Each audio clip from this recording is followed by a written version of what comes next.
പ്രിയമുള്ളവരെ, ഇന്ന് സ്വർണ്ണവിലയിൽ വൻ ഇടിവാണ് രേഖപ്പെടുത്തിയിരിക്കുന്നത്. ഇന്നലെ രാത്രി വീഡിയോ ചെയ്യുന്ന സമയത്ത് അന്താരാഷ്ട്ര മാർക്കറ്റിൽ ഔൺസിന് $2660 പരിധിയിലായിരുന്ന സ്വർണ്ണവില പിന്നീട് വീണ്ടും താഴേക്കിറങ്ങി $2646 പരിധിയിലാണ് ഇപ്പോൾ എത്തി നിൽക്കുന്നത്. എല്ലാ ദിവസവും നിങ്ങളിലേക്ക് കൃത്യസമയത്ത് സ്വർണം, വെള്ളി, തങ്കം വിലകൾ എത്തിക്കുന്ന ഈ ചാനൽ നിങ്ങൾക്ക് ഉപകാരപ്രദമെങ്കിൽ സബ്സ്ക്രൈബ് ചെയ്യണമെന്നും ലൈക്ക് ചെയ്യണമെന്നും അഭ്യർത്ഥിക്കുന്നു. കൂടാതെ ആ ബെല്ലൈക്കൺ കൂടി അമർത്തിയാൽ ദിവസവും സ്വർണ്ണവില നിങ്ങൾക്ക് നോട്ടിഫിക്കേഷൻ രൂപത്തിൽ ലഭിക്കുന്നതാണ്. എല്ലാവരിൽ നിന്നും വിലയേറിയ ഒരു ലൈക്ക് പ്രതീക്ഷിച്ചുകൊണ്ട് ഇന്നത്തെ സ്വർണ്ണവില നോക്കാം. ഇന്ന് പവന് 720 രൂപ കുറഞ്ഞിരിക്കുന്നു. 14/12/2024 പവന് 57,120 രൂപ, ഗ്രാമിന് 7,140 രൂപ. ഇനി ഇന്നത്തെ 18 ക്യാരറ്റ് സ്വർണ്ണവില നോക്കാം.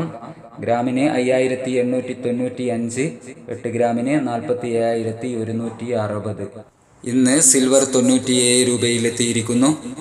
ഇന്നലെ രാത്രി തങ്കവില 7,735 രൂപയിലായിരുന്നു. വൈകി വരുന്ന ഇന്നത്തെ തങ്കവില 11 മണിയോടുകൂടി കമന്റ് ബോക്സിൽ പിൻ ചെയ്യുമെന്ന് ഓർമ്മപ്പെടുത്തുന്നു.